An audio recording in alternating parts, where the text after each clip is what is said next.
Bendiciones para todos. Gracias por continuar con nosotros. Seguimos con nuestro cuarto audio estudio de la serie El Evangelio, la verdad que nos liberta.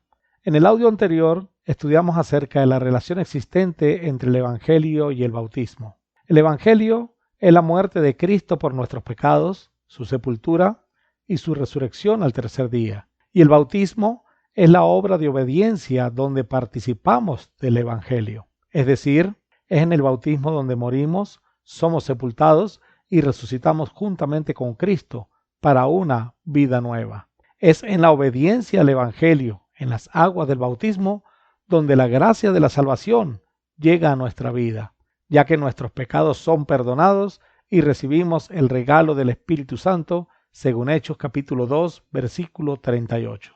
El Señor Jesús fue muy enfático cuando dio la gran comisión, tanto en Mateo capítulo 28, versículo 18 al 20, donde dice: Y Jesús se acercó y les habló diciendo: Toda potestad me es dada en el cielo y en la tierra, por tanto id y haced discípulos a todas las naciones, bautizándolos en el nombre del Padre y del Hijo y del Espíritu Santo, enseñándoles que guarden todas las cosas que os he mandado, y aquí yo estoy con vosotros todos los días hasta el fin del mundo. Amén. Y también en Marcos capítulo 16, versículos 15 al 16, donde dice: Id por todo el mundo y predicad el evangelio a toda criatura. El que creyere y fuere bautizado será salvo, mas el que no creyere será condenado.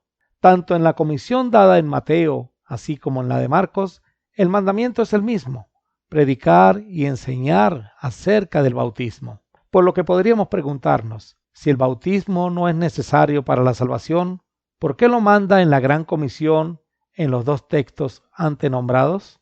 Durante mi ministerio me he encontrado con personas que objetan el bautismo como una obra de obediencia esencial para salvación, diciendo que no somos salvos por obra, sino por gracia. Y en los audios anteriores ya he explicado que ninguna obra espiritual de obediencia a Dios anula la gracia, anula el regalo de Dios, aunque son cosas que el ser humano debe hacer. El ser humano debe decidir creer, debe arrepentirse, debe confesar su fe. Y ninguna de las personas con las que me he encontrado y objetan el bautismo como esencial para salvación, dice que estas cosas como la fe, el arrepentimiento, la confesión de fe, no son esenciales para salvación. No las niegan. Incluso dicen que las personas deben hacer una oración de fe donde acepte al Señor para ser salvo. Y debo señalar que esto de la oración de fe no es ni siquiera una obra de obediencia mandada por el Señor. Pero regresemos al punto bíblico. Lo que sí es mandado por el Señor, el bautismo en agua.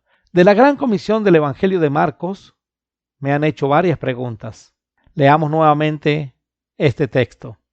Y les dijo: Id por todo el mundo y predicad el evangelio a toda criatura. El que creyere y fuere bautizado será salvo, mas el que no creyere será condenado. Marcos 16, 15 al 16.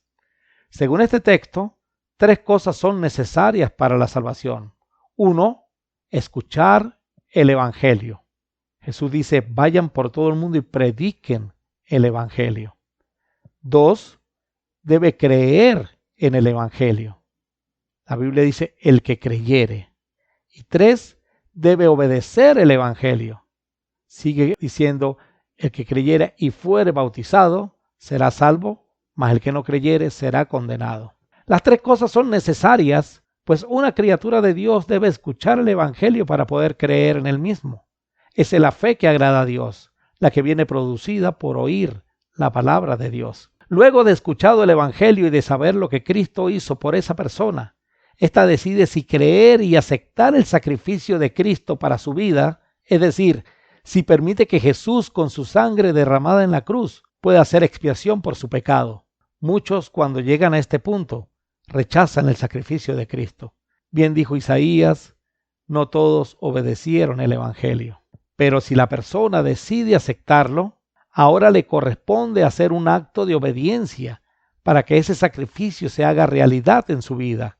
Y este no es otro que ir a las aguas del bautismo y morir juntamente con Cristo, para ser sepultado y resucitar juntamente con Él. Con esto, la persona llega al punto 3, que es la obediencia al Evangelio. De esta manera, mis queridos amigos, según el texto bajo estudio, el regalo de la salvación, la gracia de Dios, se hace efectiva en la persona. Por gracia somos salvos. Pero me han preguntado también, ¿qué pasará con el que cree pero no se bautiza?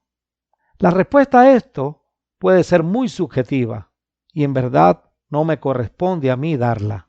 Dios es misericordioso y hará según sea el caso. Lo que sí puedo afirmar con aplomo es que Jesús dice que el que creyere y fuere bautizado será salvo. Pues Jesús así lo promete y Jesús así lo va a cumplir. Sin embargo, la Biblia es clara en cuanto a la fe. Por ejemplo, en Juan capítulo 3, versículo 36, la Biblia dice: el que cree en el Hijo tiene vida eterna, pero el que rehúsa creer en el Hijo no verá la vida, sino que la ira de Dios está sobre él. Según este texto, solo hay dos opciones: creer en el Hijo y tener vida eterna, o rehusarse creer en el Hijo y no ver la vida, sino hacer que la ira de Dios esté sobre él. ¿Qué significa creer en el Hijo? Significa confiar en la palabra de Jesús, hacer lo que Él dice, ser obediente a su palabra. ¿Qué significa rehusarse creer? Aquí no dice rehusarse a creer, sino dice rehusarse creer. A simple vista y a vuelo de pájaros, como decimos aquí en Venezuela, en nuestro contexto occidental, pareciera que significara no creer, pero esto no es lo que significa en el contexto bíblico. Veamos cómo lo traduce la versión Biblia de las Américas. El que cree en el Hijo tiene vida eterna, pero el que no obedece al Hijo no verá la vida, sino que la ira de Dios permanece sobre él. Juan 3:36, Biblia de las Américas. Rehusarse creer en el Hijo es no obedecerle. ¿Existirán personas que creen y no obedecen?